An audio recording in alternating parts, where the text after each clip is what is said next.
देखो question number 11 दिया हुआ है यहाँ पे, what is the impulse of force shown in the following figure. ये डायग्राम किसके बीच का बना हुआ है, फोर्स वर्सेस टाइम के बीच का। तो टाइम और फोर्स का अगर ग्राफ हो तो उसका एरिया क्या देता है हम लोग को, इम्पल्स देता है।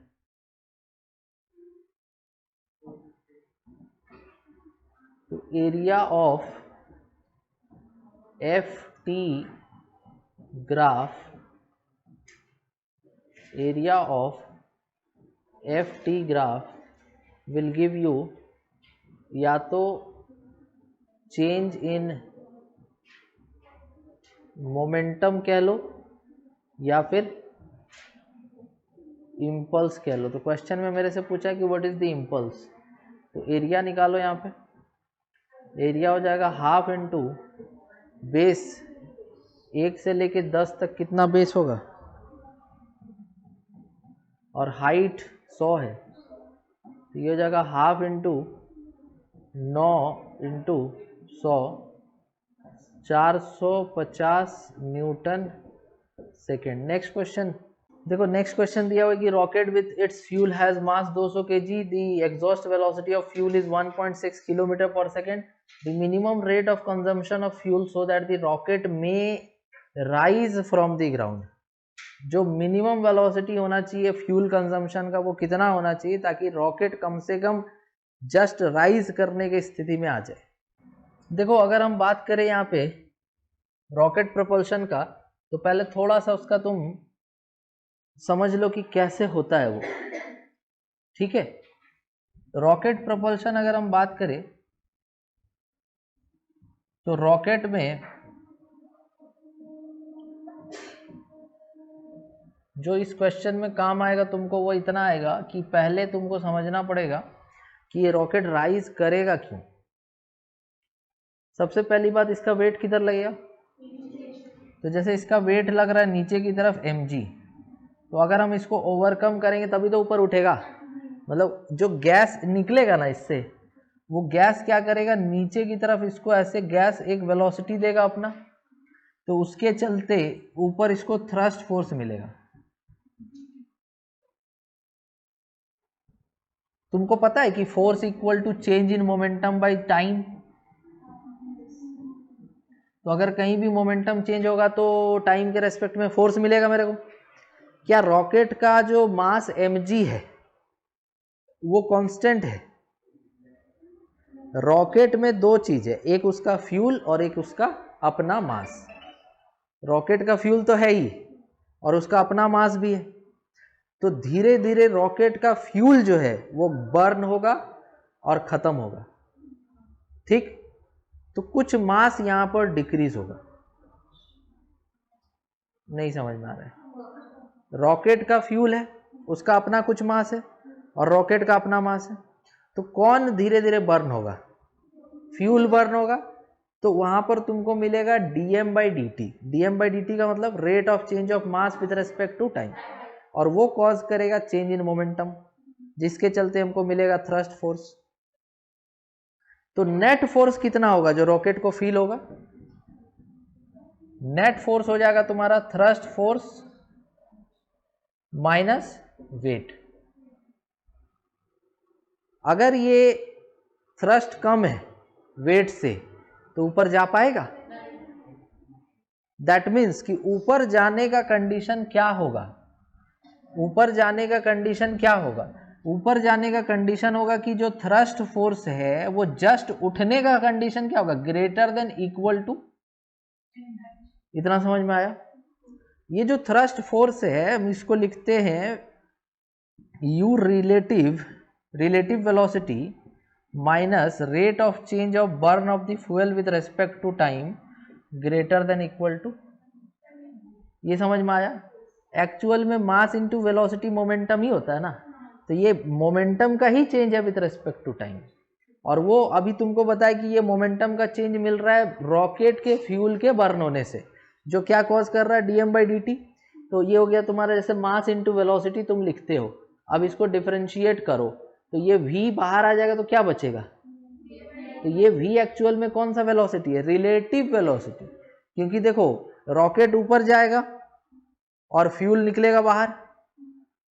तो मान लो फ्यूल यू से निकल रहा है, फ्यूल कितना से निकल रहा है, एग्जॉस्ट वेलोसिटी कितना दिया हुआ है 1.6 किलोमीटर पर सेकेंड दिया हुआ है।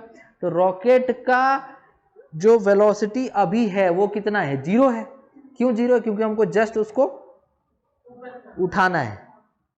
और फ्यूल का वेलोसिटी कितना है 1.6, तो रिलेटिव वेलोसिटी भी तो 1.6 ही होगा ना इनिशियली। कुछ समझ में आया? तो यहां पर u रिलेटिव के जगह क्या रख देंगे हम, 1.6 कितना किलोमीटर, मतलब 10 का पावर 3 dm/dt तो हमसे पूछा ही है, greater than equal to m कितना था, मास कितना था 200। रॉकेट देखो यहां, देखो ध्यान से, देखो क्या लिखा हुआ है, फ्यूल के साथ बोले ना 2 मास होगा, तो दोनों मिला करके कितना है 200 इंटू, अब यहां से dm/dt क्या आ जाएगा, equal to greater than equal to 2000 divided by 1.6 into 10 का पावर 3, 3 जीरो कट गया, 2/1.6 कितना हो जाएगा 20/16, 20/16 को क्या लिख सकते हैं 5/4,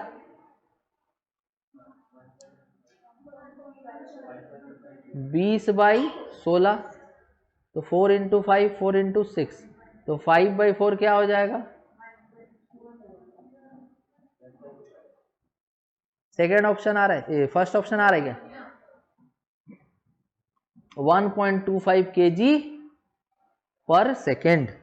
तो कौन सा ऑप्शन आ जाएगा, 1 सेकेंड में 1.25 kg फ्यूल बर्न होगा, इतना मिनिमम बर्निंग चाहिए तभी रॉकेट वहां से उठेगा। नेक्स्ट क्वेश्चन बताओ क्या होगा,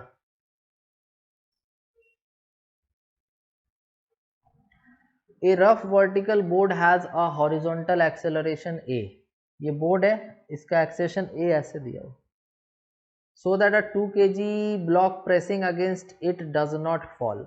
तो ये ब्लॉक, ये प्लेटफॉर्म हो गया, बोर्ड हो गया, और इसके ऊपर एक ब्लॉक ऐसे रखा हुआ है, तो जब ये इधर जाएगा तो ये इस पे चिपका हुआ रहेगा ताकि ये नीचे ना गिरे। Coefficient of friction between the block and the board should be.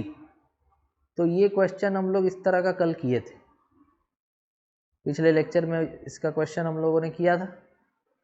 तो अब तुम खुद बताओ कि अगर उस क्वेश्चन का कॉन्सेप्ट तुमको ढंग से समझ में आया होगा तो ये क्वेश्चन तो उसके सामने बहुत आसान है।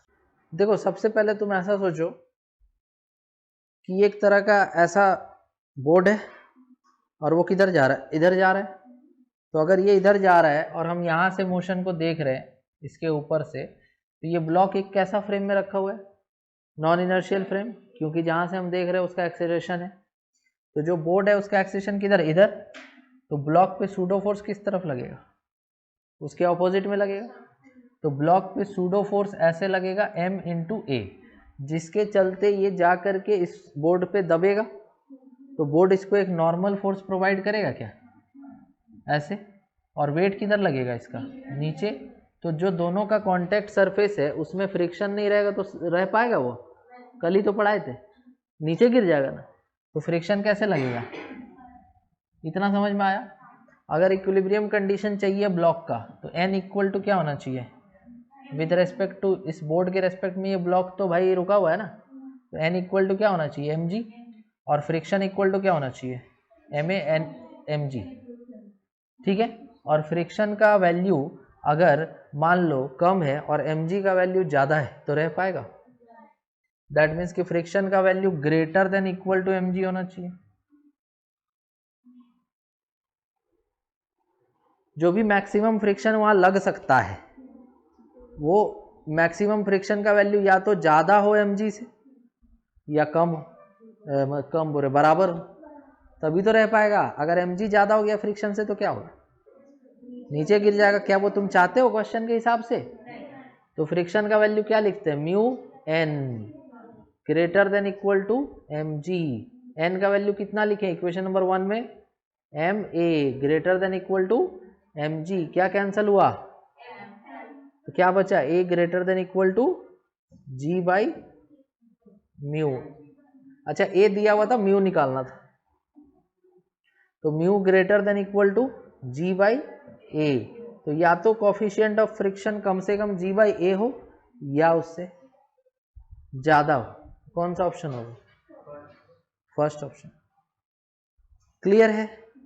तो ये जो क्वेश्चन है ये कल ऐसा क्वेश्चन हुआ था, एक बड़ा ब्लॉक था उसके ऊपर एक छोटा ब्लॉक चिपका हुआ था, सेम ही क्वेश्चन है, कॉन्सेप्ट सेम ही लग रहा है। आ रही बात समझ में? तो इसीलिए कॉन्सेप्ट को समझो, क्योंकि वही चीज यहां भी लगाएगी वापस से। अब हो सकता है कि एक और क्वेश्चन हो जिसमें यही चीज लगे। समझ आ रही बात? नेक्स्ट अगला क्वेश्चन दे क्या? हाँ बोलो।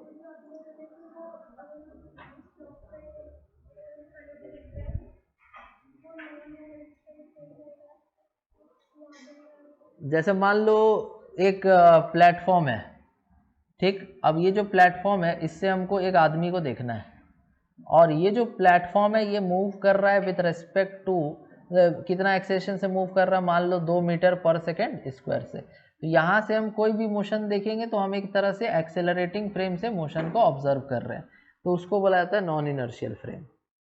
वही अगर ये कांस्टेंट वेलोसिटी से मान लो कोई प्लेटफॉर्म है और ये कांस्टेंट वेलोसिटी से मूव कर रहा है 2 मीटर पर सेकेंड से, और यहाँ से अगर हम किसी भी मोशन को ऑब्जर्व करेंगे तो वो एक तरह से कांस्टेंट वेलोसिटी वाला प्लेटफॉर्म है या रेस्ट वाला प्लेटफॉर्म है, तो उसको बोलते हैं इनर्शियल फ्रेम ऑफ रेफरेंस। तो इसके केस में जब भी हम मोशन को ऑब्जर्व करते हैं ना, तो हमको एक सूडो फोर्स अप्लाई करना पड़ता है। तो यहाँ पर हम मोशन को ऑब्जर्व कर रहे हैं इस बोर्ड से, और इस बोर्ड का एक्सेलरेशन कितना a है, तो अगर हम इसको ऑब्जर्व करेंगे तो उसके रेस्पेक्ट में हमको इस पर एक सूडो फोर्स लगाना पड़ेगा। इसीलिए हम इधर एक फोर्स ma लगाएं ऑपोजिट में जिधर एक्सेलरेशन था। समझ गए? अगला क्वेश्चन है कि a block of mass m is placed at relative equilibrium on an inclined plane। ये एक inclined plane है, इसके रेस्पेक्ट में ये ब्लॉक रुका हुआ है। ग्राउंड से देखेंगे तो लिफ्ट के साथ ये भी जा रहा है ऊपर, लेकिन अगर हम यहां से देखेंगे तो रुका हुआ है।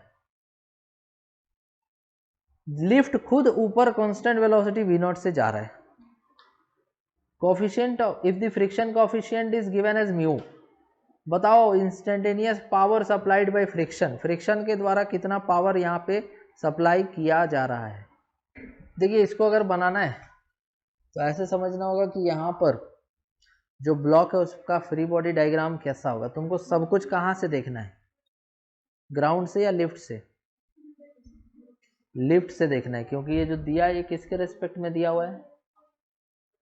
इंक्लाइंड प्लेन के रेस्पेक्ट में, जो लिफ्ट के अंदर है। तो मान लो हम सब कुछ लिफ्ट के अंदर से ऑब्जर्व करते हैं तो फायदा होगा। जैसे अगर हम बात करें यहाँ पर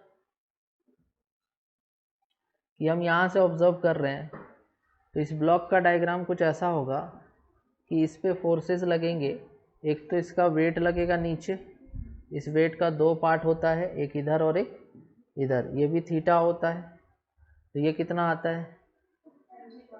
mg cos थीटा, और ये mg sin थीटा, और नॉर्मल ऐसे लगेगा। इतना समझ में आ रहा है? ठीक है। अब एक बात बताओ कि जो फ्रिक्शन है वो किधर होगा? रोकने के लिए ऐसे ही रहेगा ना ये, नहीं तो mg sin थीटा स्लाइड करके नहीं ले जाएगा। कुछ समझ आ रहा है? एक बात और बताओ कि डिस्प्लेसमेंट किधर हो रहा है?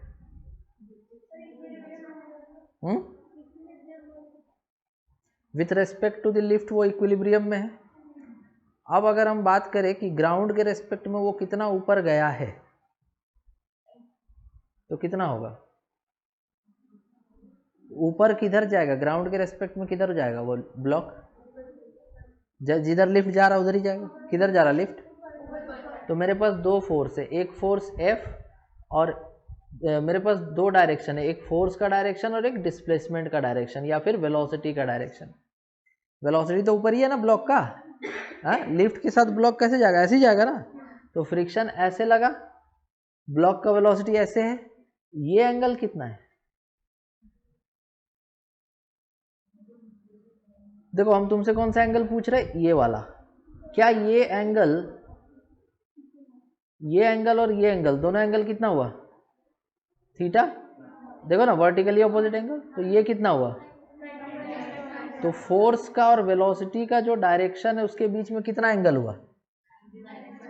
तो अगर हम पावर निकालेंगे तो फॉर्मूला हो जाएगा F dot V, force dot we.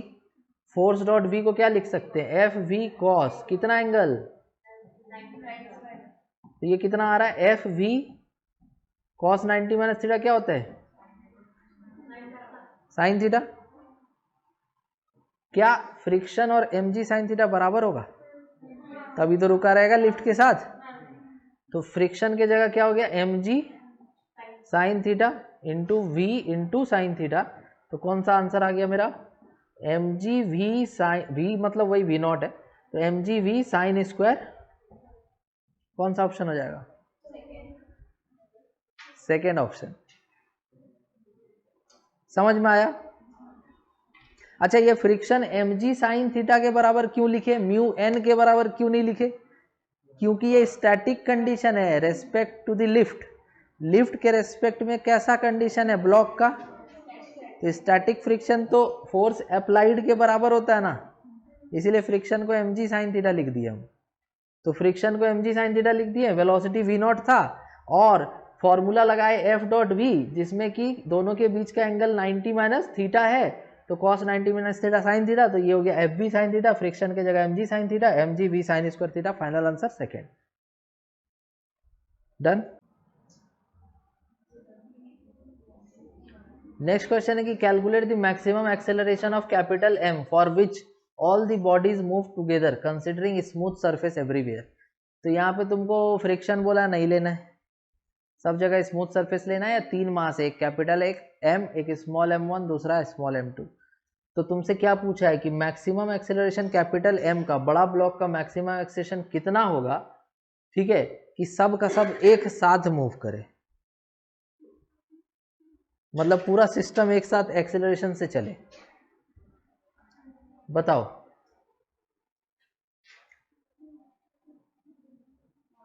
सब एक साथ चलना मतलब इनके बीच में आपस में रिलेटिव मोशन नहीं होना, ये मतलब हुआ उसका।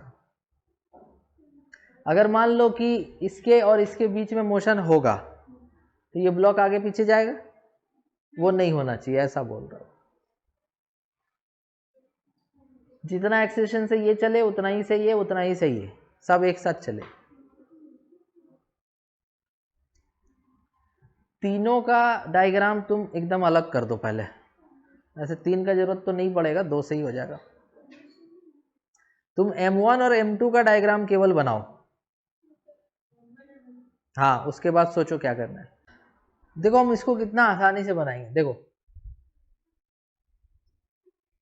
तुम सबसे पहले ऐसा सोचो कि इस कैपिटल M का एक्सेलरेशन किस तरफ कराना है, लेफ्ट में कि राइट में, किधर कराना चाहिए, इस तरफ या उधर? इधर क्यों? देखो अगर हम इसको उधर एक्सेलरेशन कराएंगे ना, ऐसे कैपिटल M को अगर उधर एक्सेलरेट कराएंगे ना, तो इस पर सूडो फोर्स किधर लगेगा? इधर पीछे लगेगा। तो जब पीछे लगेगा तो ये इधर खिसक जाएगा, तो फिर ये नीचे खींच लेगा, तो साथ में कैसे चल पाएगा? तो ये दिमाग लगाना पड़ेगा तुमको। तो जो कैपिटल M है ना, इस कैपिटल M को इधर एक्सेलरेशन दिए ए का।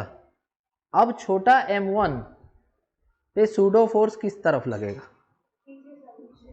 देख कहां से रहे हम इसको? देख कहां से रहे? ग्राउंड से या बड़ा ब्लॉक से? बड़ा ब्लॉक से देख रहे, तभी तो सूडो का कुछ बात हो रहा है यहाँ। अगर हम बड़े ब्लॉक पे चढ़ के देखेंगे, इसका मतलब कि हम कैसे फ्रेम में, accelerating frame, non inertial frame, और इस वजह से हमको इस M1 पे एक उल्टे दिशा में सूडो फोर्स लगाना पड़ेगा। और इधर कौन सा फोर्स है? टेंशन का फोर्स। ये हो गया इसका डायग्राम। अब M2 का जो है उसका वेट कैसे लगेगा? इधर M2 ऐसे लगेगा, और टेंशन कैसे लगेगा? ऐसे। और इस पे सूडो किधर लगेगा? उल्टा, एक्सेशन का उल्टा, तो इसके चलते इसको क्या मिलेगा, एक हमको यहाँ पर इक्विलिब्रियम कंडीशन मिल जाएगा अगर ये और ये बराबर हो जाए, ये और ये बराबर हो जाए। अरे इधर देखने का जरूरत नहीं है भाई, तुम इधर एक्सेशन कराओगे तो ये M2 तोड़ करके इसके अंदर थोड़ी ना घुस जाएगा वो, समझ में आया? तो इसीलिए इधर वाला फोर्स और इधर वाला फोर्स बराबर अगर हो गया तो काम खत्म, रुका रहेगा respect to the capital block. तो T बराबर क्या होना चाहिए, M1A, और यहां से T बराबर क्या होना चाहिए, M2G, मतलब कि ये दोनों भी बराबर होना चाहिए। तो M1A अगर M2G के बराबर है तो A का वैल्यू कितना आना चाहिए, यस, कौन सा ऑप्शन, समझ में आया? कोई डाउट है किसी को? अगला क्वेश्चन बताओ कि ये पार्टिकल ऑफ मास m, एक पार्टिकल है जिसका मास स्मॉल m दिया हुआ है, moving with velocity u velocity से जा रहा था, उसका makes an elastic one dimensional collision with a stationary particle of mass m। एक छोटा सा पार्टिकल m रुका हुआ है, एक छोटा सा पार्टिकल m, दोनों का मास सेम है, इधर से आया u से, इससे टकराया, कैसा collision, head on elastic collision. They are in contact for a very brief time t, दोनों के बीच में जो कॉन्टैक्ट हुआ वो बहुत कम समय कैपिटल T के लिए था, और जिसमें एक काफ़ी अच्छा खासा फोर्स लगेगा। देखो जीरो से लेके कैपिटल T तक में देखो फोर्स का ग्राफ कैसा है, जब टकरा रहा था तो फोर्स बढ़ा, जब टकराया फिर फोर्स घट गया, मतलब T टाइम में टकराया वो। Their force of interaction reaches increases from zero से F0, तो शुरू में जब कोई चीज़ टकराता है तो फोर्स का झटका ज़्यादा होता है ना, फिर थोड़ी देर में वही कम हो जाता है। जितना देर कांटेक्ट होगा उसमें दो चीज़ होगा, एक कि टकराते टाइम फोर्स क्या होगा, अचानक से बढ़ेगा, फिर थोड़ी देर में वही फोर्स खत्म हो जाएगा। जितना देर कांटेक्ट में रहेगा उतना ही देर फोर्स लगेगा ना, तो ऐसा नहीं कि फोर्स लगा तो केवल बढ़ा, अगर फोर्स लगा है कांटेक्ट के टाइम तो बढ़ करके घट गया होगा। कितना देर में ऐसा हो गया, T टाइम। आधा में क्या हुआ, F0 तक फोर्स बढ़ा और बाकी आधा में F0 से वापस से फोर्स खत्म हो गया, तो टोटल T टाइम में जितना फोर्स लगना था लग गया। तुमको बोला है कि मैग्नीट्यूड ऑफ F0 क्या होगा, मैग्नीट्यूड ऑफ F0 क्या होगा। देखो यहां पर तुम ऐसा समझो कि जो बॉडी है वो कितना से मूव कर रहा था, u वेलोसिटी से बॉडी मूव कर रहा था, ये मास m है, और ये u वेलोसिटी से मूव कर रहा था, और जो दूसरा बॉडी है उसका मास भी m है, लेकिन ये क्या था, रेस्ट पे था। जब हेड ऑन इलास्टिक कोलिजन होता है ना, जब हेड ऑन इलास्टिक कोलिजन होता है बिटवीन टू बॉडीज जो आइडेंटिकल है, तो वेलोसिटी एक्सचेंज हो जाता है। ये प्रॉपर्टी याद रखना कि जब हेड ऑन इलास्टिक कोलिजन होगा दो आइडेंटिकल बॉडीज में, तब वेलोसिटी क्या हो जाएगा, एक्सचेंज हो जाएगा, चेंज नहीं एक्सचेंज हो जाएगा। एक्सचेंज मतलब कि इसका वेलोसिटी इसमें और इसका इसमें, मतलब कि इसका वेलोसिटी क्या हो जाएगा, जीरो, ये रेस्ट पे आ जाएगा, और दूसरा वाला मोशन करने लगेगा u से। तो अब तुमको केवल और केवल इस पे फोकस करना है। इसका इनिशियल मोमेंटम कितना था बोलो, mu, फाइनल मोमेंटम कितना हो गया, जीरो, तो चेंज इन मोमेंटम का मैग्नीट्यूड क्या आया, फाइनल माइनस इनिशियल, मैग्नीट्यूड केवल mu लिखेंगे। क्या change in momentum is calculated from the area of ft graph, इसका एरिया बता दो। किसी एक ही बॉडी का चेंज इन मोमेंटम देखेगा ना कोलिजन में, तो total change in momentum system का होता ही नहीं है, समझ रहा बात। जैसे इसका मोमेंटम mu था, इसका जीरो था, तो टोटल इनिशियल मोमेंटम कितना हुआ, mu। अब इसका मोमेंटम जीरो और इसका mu है, तो टोटल फाइनल मोमेंटम कितना हुआ, तो टोटल नहीं लेंगे ना, बॉडी का लेंगे। तो बॉडी का जो चेंज इन मोमेंटम वो mu है, और इसका भी कितना है, mu है। तो हमको बॉडी का चेंज इन मोमेंटम इस ग्राफ से मिलेगा ft ग्राफ से, तो कितना हो जाएगा, half into base into height कितना हुआ? अब इसको किसके बराबर लिख देंगे? चेंज इन मोमेंटम के बराबर लिख दो। तो एफ नॉट टी बाई 2 बराबर एम यू, तो यहां से एफ नॉट कितना आ गया? 2 एम यू बाई टी। कौन सा आंसर हो जाएगा? Very good, second option. Note करो इसको। अगला सवाल दिया हुआ है कि two blocks A and B of mass 2m and m respectively are connected by massless and inextensible string. ये रस्सी जो है ये मासलेस है और इनएक्सटेंसिबल है, खिंचाव उसमें रस्सी में देखने को नहीं मिलेगा। The whole system is suspended by massless spring. इस पूरे सिस्टम को एक स्प्रिंग से लगा करके लटका दिया गया। तो बोला जा रहा है कि magnitude of acceleration of capital A and capital B. तो ए और बी ब्लॉक का एक्सेलरेशन बताइए इमीडिएटली आफ्टर द रस्सी इज कटिंग। समझ गया? तो जैसे ही रस्सी को काट दिए, जस्ट काटने के बाद ए और बी का एक्सेलरेशन क्या होगा? बहुत कॉमन क्वेश्चन है और इंपॉर्टेंट क्वेश्चन भी है। इसका आंसर तुम बताओ।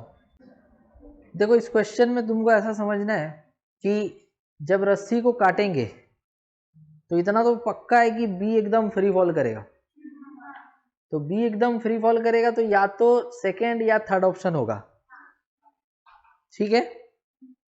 क्या ए पूरी तरह से फ्री हो चुका है? तो उसका एक्सेलरेशन जी तो नहीं होगा, तो बी लगा देना, बी आंसर हो जाएगा। हा? क्यों? तो इसीलिए तो जी नहीं होगा, ए का एक्सेलरेशन, तो थर्ड ऑप्शन एलिमिनेट हो गया। हाँ? देखो इसको कैसे बनाते हैं। शुरुआत में क्या है वो देखो, शुरुआत में क्या है वो देखो। शुरुआत में जब नहीं काटे थे, है ना, तो बी का वेट किधर लगेगा? कितना? और यहां रस्सी बंधा है तो टेंशन लगेगा, और कोई फोर्स नहीं। ए का देखो, ए का वेट किधर लगेगा? कितना? और ये रस्सी बंधा है, यहाँ रस्सी बंधा है, तो इसका एक टेंशन टी तो सेम वाला रस्सी है ना, और ऊपर के एक्स लगेगा क्या? क्योंकि स्प्रिंग फोर्स चाहेगा खींच ले उसको ऊपर। अरे स्प्रिंग को नीचे खींच रहे हो तो वो खींचा जाएगा, वो बोलेगा हम पुल करेंगे वापस से स्प्रिंग फोर्स लगा के, कितना? के एक्स। इतना तक क्लियर है? तो शुरू में तो कोई किधर जा नहीं रहा था, तो शुरू में टी का वैल्यू mg के बराबर था, इक्वेशन नंबर 1। और इसमें ऊपर का फोर्स कितना था? kx। नीचे का फोर्स कितना था? 2mg plus T. इतना समझ में आया? तो टी का वैल्यू कितना है? mg है ना। अरे टी का वैल्यू mg है ना, तो kx कितना था पहले? 2mg plus mg। तो ये आ गया तुम्हारा इक्वेशन नंबर 2। ये कब का इक्वेशन हम लिखे हैं? इनिशियल। तुमको एक बात पता होना चाहिए कि जब इस रस्सी को काटेंगे तो स्प्रिंग को अपने ओरिजिनल शेप में आने में थोड़ा सा टाइम चाहिए। नहीं समझ में आया क्या बोले?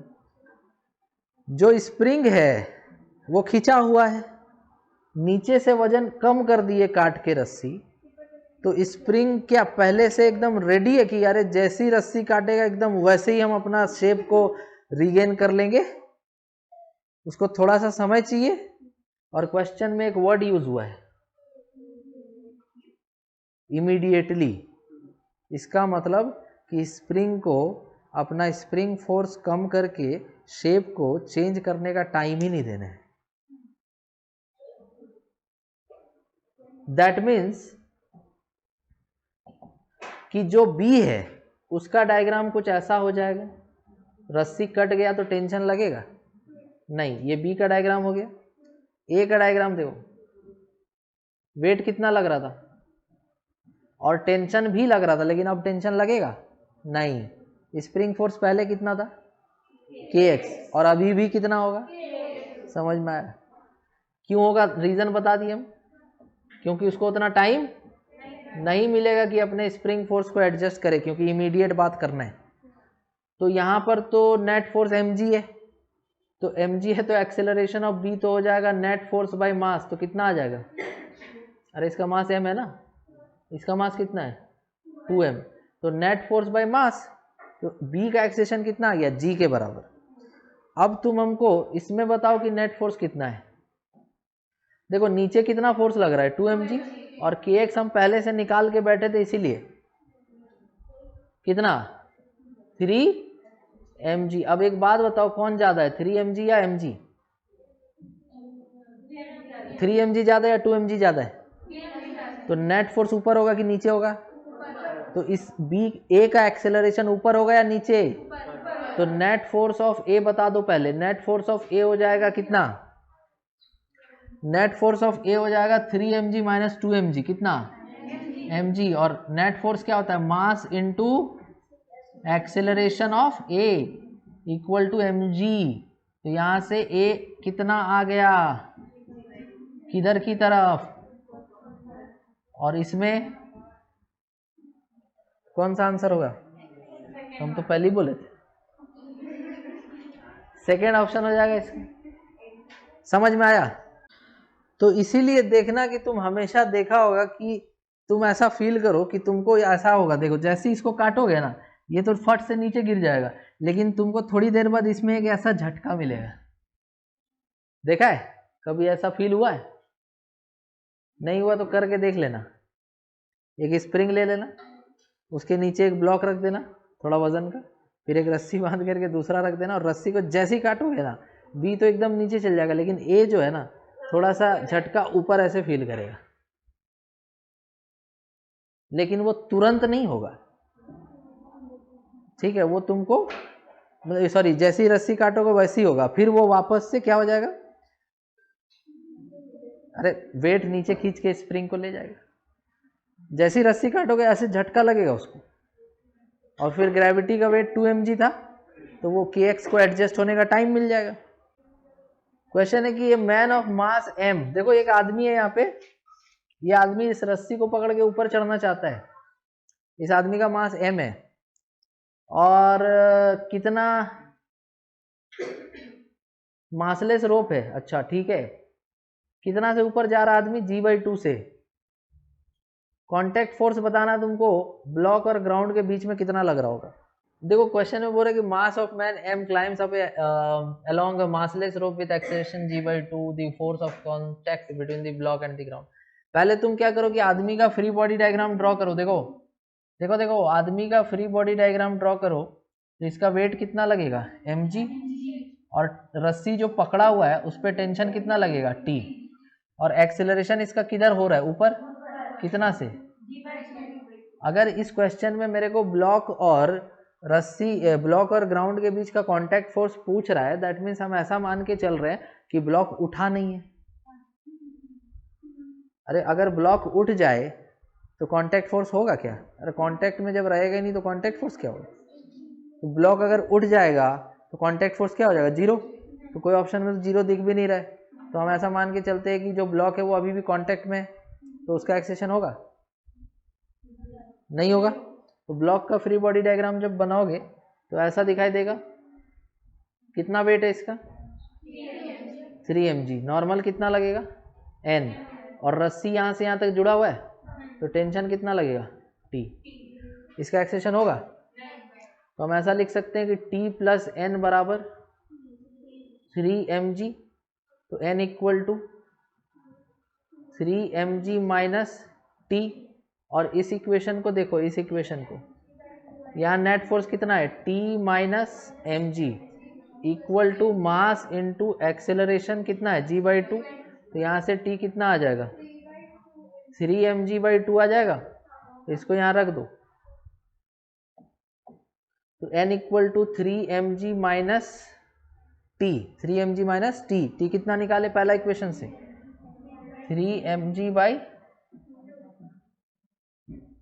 3mg/2 घटाओ क्या आएगा 6 माइनस 3mg/2, तो कौन सा आंसर हो जाएगा सेकेंड ऑप्शन। समझ में आया? कुछ डाउट है इसमें? तो ऐसा भी नहीं कि तुम थ्योरी पढ़ लोगे तो क्वेश्चन बन ही जाएगा ये एकदम सत्य नहीं है। जब तक क्वेश्चन नहीं बनाओगे तब तक थ्योरी कितना बार भी पढ़ो उससे बहुत ज़्यादा फायदा तुमको नहीं होना। न्यूमेरिकल प्रैक्टिस करने से ही तुम्हारा कॉन्सेप्ट जो न्यूमेरिकल बनाने का तरीका वो तुम सीख पाओगे। आ रही बात समझ में? इसका एक आसान सा एग्जाम्पल तुम ले लो ना। एक आदमी को 1 साल तक टीवी के सामने बैठा दो और सुबह से शाम तक उसको बोलो कि तुमको फुटबॉल देखना है, और 1 साल के बाद उसको भेज दो कि जाओ तुमको इंटरनेशनल फीफा मैच खेल के आना है। 1 साल क्या, तुम उसको 5 साल तक भी बैठा दो टीवी के सामने, 10 साल भी बैठा दो, उससे कोई उसको वहाँ खेलने में तो कुछ फायदा हमको नहीं लगता है कि होने वाला है। तो वही हाल हो जाएगा तुम्हारा कि तुम थ्योरी जितना बार भी पढ़ लो, जब तक तुम न्यूमेरिकल प्रैक्टिस नहीं करोगे तो उसी के जैसा हाल हो जाएगा तुम्हारा। हाँ, वो बात अलग है कि तुम सारा पैंतरा देख लोगे, सीख लोगे, तुमको सब कुछ समझ में आ जाएगा, लेकिन जब खुद से खेलने जाओगे तो नहीं खेल पाओगे। अरे सही है कि नहीं है, या बोलो गलत है, क्या बकवास कर रहे आप इसे। अगला सवाल, 2 blocks A and B having masses 5 kg and 3 kg are connected by a massless string and are placed on a horizontal plane as shown in the figure. If B is pulled by a force of 8 Newton, then the tension in the string is, रस्सी में tension बताना है कितना होगा। देखो तुम यहाँ पे क्या करो, पहले 5 kg को अलग तरीके से देखो, 3 kg को अलग तरीके से देखो। 3 kg पे कितना फोर्स लगाए थे, 8 न्यूटन, तो टेंशन इस पे कुछ ऐसे लग रहा होगा। 5 kg पे वही टेंशन ऐसे लग रहा होगा। फ्रिक्शन अगर देखना हुआ तो यहाँ पर मान लो कि जैसे ही हम 8 kg का फोर्स इधर देंगे तो ये ब्लॉक किस तरफ जाना चाहेगा, इधर जाना चाहेगा, तो फ्रिक्शन किधर लग के रोकना चाहेगा उसको। कितना फ्रिक्शन लग सकता है मैक्स से मैक्स, म्यू इंटू एन। म्यू कितना है, नॉर्मल कितना है, इसका वेट ही तो नॉर्मल है, नॉर्मल ऊपर वेट नीचे, तो नॉर्मल ऊपर एन वेट नीचे 30, तो कितना हुआ 30 होगा ना, n equal to m g. तो 30 इंटू 0.3 कितना हुआ। तुम खुद हमको एक बात ऐसा सोच के बताओ कि तुम इसको आगे ले जाने के लिए कितना फोर्स देना चाह रहे हैं, 8 न्यूटन, ठीक। और फ्रिक्शन कितना लग सकता है अधिक से अधिक, 9। फ्रिक्शन का वैल्यू यहाँ पर मैक्सिमम से मैक्सिमम 9 तक जा सकता है, और तुम फोर्स कितना दे रहा है, 8 न्यूटन। जब ये चलने की स्थिति में आएगा ही नहीं तो रस्सी में खिंचाव डेवलप कहाँ से होगा।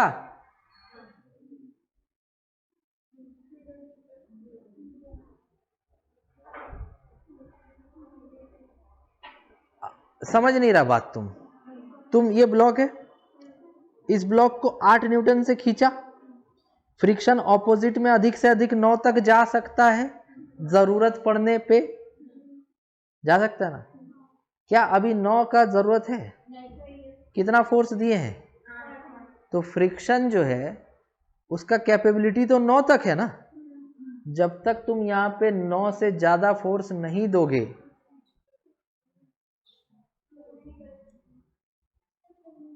तब तक मूव करने का कोई सिचुएशन बनेगा।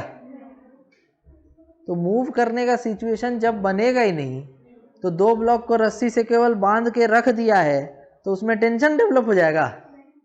अरे जब पहला ब्लॉक आगे की तरफ जाने का टेंडेंसी बना और जाने लगा, जस्ट कंडीशन को पार किया, तब ना रस्सी में खिंचाव होगा। एक ब्लॉक है, दूसरा ब्लॉक है, दोनों को बांध के रख दिया है, टेंशन लगेगा, तो आंसर 0 होगा इसका। समझ में आया। क्वेश्चन कह रहा है कि system is initially at rest, ये पूरा सिस्टम शुरुआत में रुका हुआ था और फ्रिक्शन कोफिशिएंट इन दोनों के बीच में 0.5 है और यहाँ पर कोई फ्रिक्शन नहीं लेना है। तो अगर हम इस ए ब्लॉक पे 50 न्यूटन का फोर्स देंगे तो दोनों का एक्सेलरेशन आप बताइए कितना होगा। दोनों का मास यहाँ पे गिवन है, देखो सबसे पहले तुमको क्या सोचना रहता है, क्या बताए थे हम कि दोनों को एक ही ब्लॉक मान लेना होता है, कल ही पढ़ाए थे ना। दोनों को एक ही ब्लॉक मान लेना होता है और उनका कॉमन एक्सेलरेशन निकाल के देखना होता है। तो अगर हम दोनों को ऐसा मान ले कि एक ही साथ चल रहा है, एक ही एक्सेलरेशन से चल रहा है, ऐसा हम मान रहे हैं, फिर चेक कर लें। तो अगर हम दोनों को एक ही ब्लॉक मान लिए तो कितना मास हो जाएगा 20, तो वेट कितना हो जाएगा 200, नॉर्मल कितना हो जाएगा n, और इधर फोर्स कितना लग रहा था 50।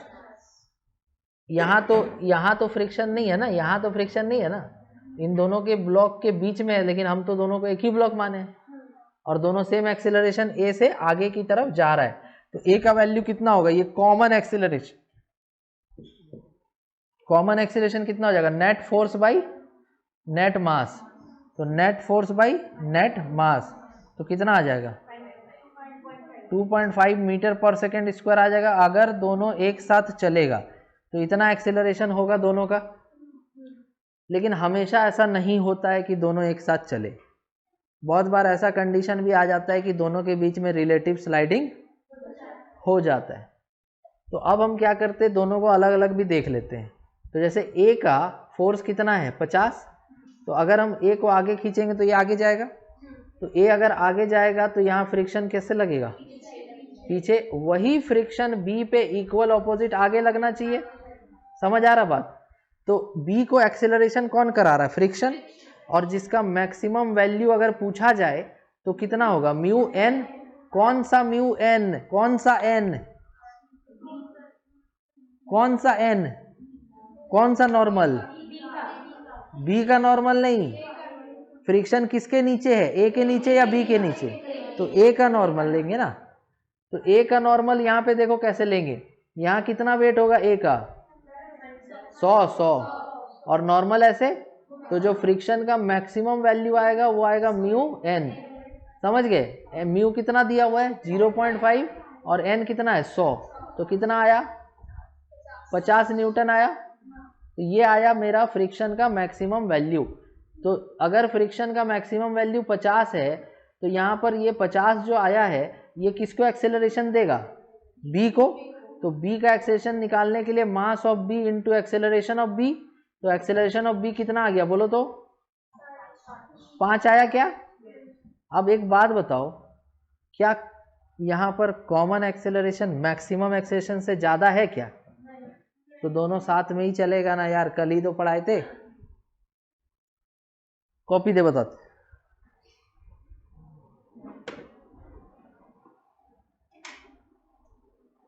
तो देखो जैसे ये ब्लॉक है और A कौन है, ये हम इसको आगे खींच रहे हैं, तो इसको आगे खींच रहे हैं तो मान लो ये जा रहा है सपोज करो 1 से, तो इसके साथ साथ ये भी जाएगा। दोनों अगर साथ में चलेगा तो इनके बीच में कोई रिलेटिव स्लाइडिंग नहीं होगा, लेकिन अलग अलग चलेगा तो ये ऐसे जाएगा और ये धीरे धीरे इसके पीछे पीछे ऐसे जाएगा।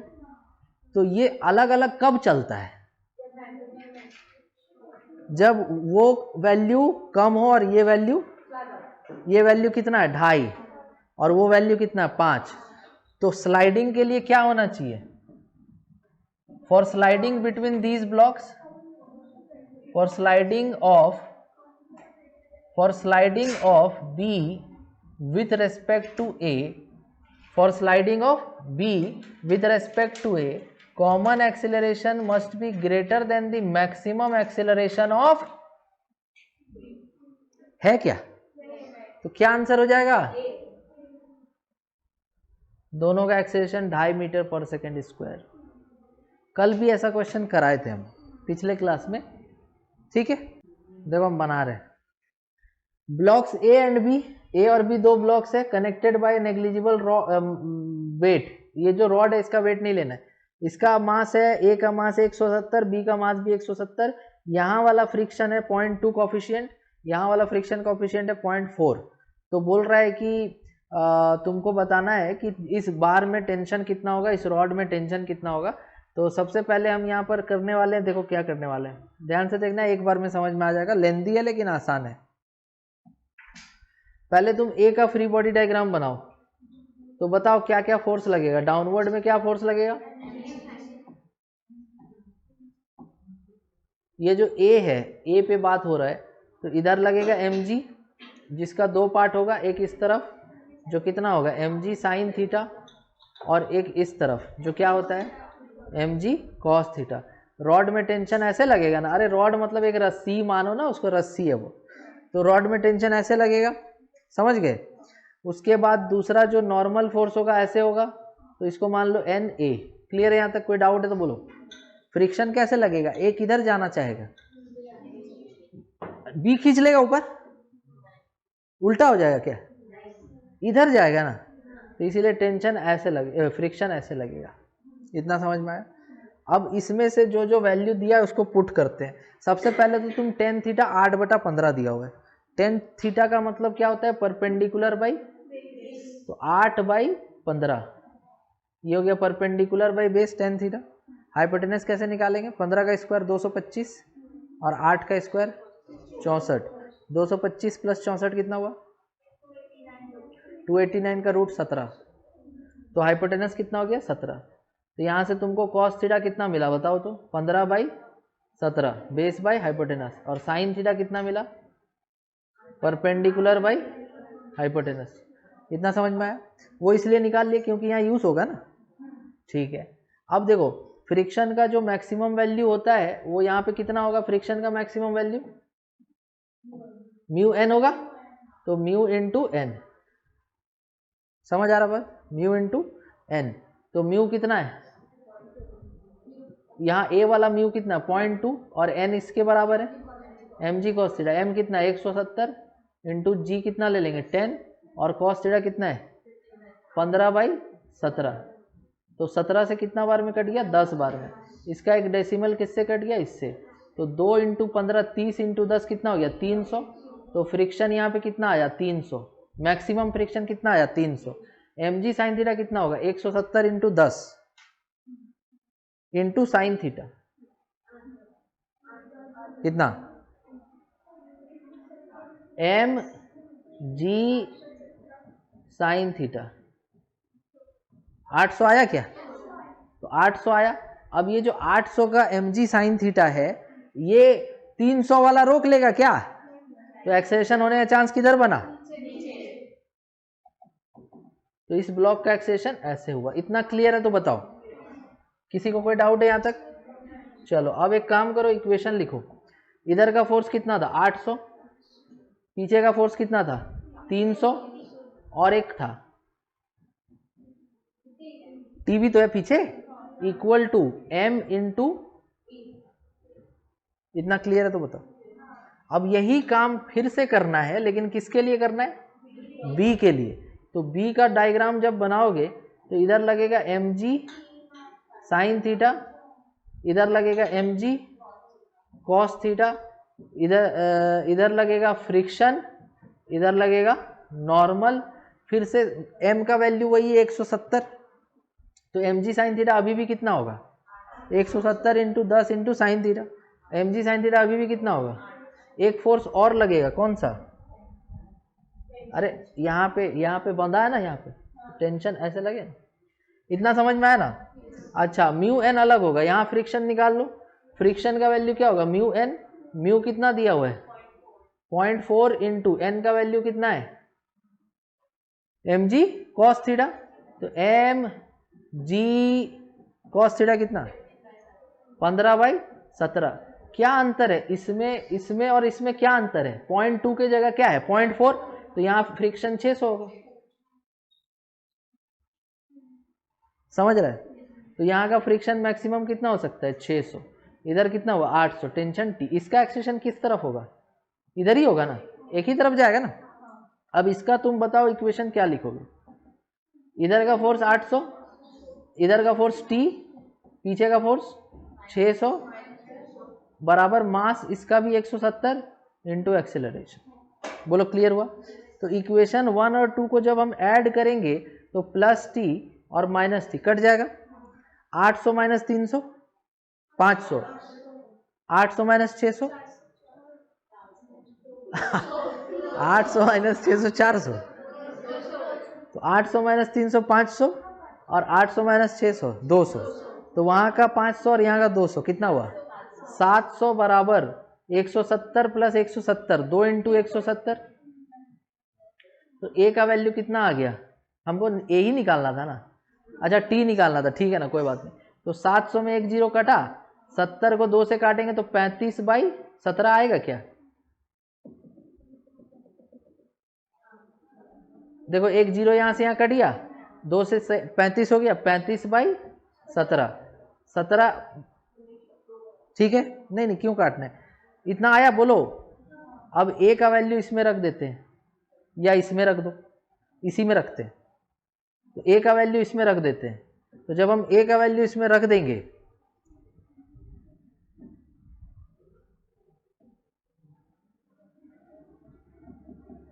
देखो ए का वैल्यू इसमें रखो तो 800 माइनस 600 कितना था, 200 plus T is equal to 170 into 35/17, 350 आएगा, 350। तो टी बराबर 350 माइनस 200, ऐसे बनाना पड़ेगा, 150 न्यूटन। बोलो क्लियर हुआ, समझ में आया या ऊपर से पार हो गया? Very good. तो ये तुम्हारा हो गया क्वेश्चन। तो आज इतना ही, अगले क्लास में हम लोग स्टार्ट करेंगे वर्क एनर्जी पावर।